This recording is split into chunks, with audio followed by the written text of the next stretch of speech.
Here's a healthy and delicious carrot muffin recipe. In a bowl, I'll put a third a cup of coconut oil, half a cup of honey, and 2 eggs. Add 1 cup of plain yogurt and 1 teaspoon vanilla extract. I'm gonna mix all these wet ingredients together and then add the dry ingredients.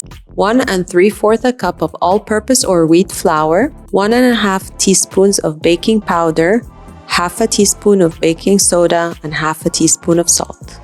Half a teaspoon of ground ginger, 1/4 teaspoon of allspice, and 1 teaspoon of cinnamon.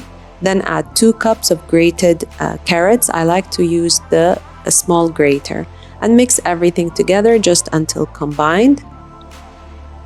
I've already preheated my oven to 170 degrees Celsius and lined muffin liners in my cupcake tray, and I go ahead and fill them.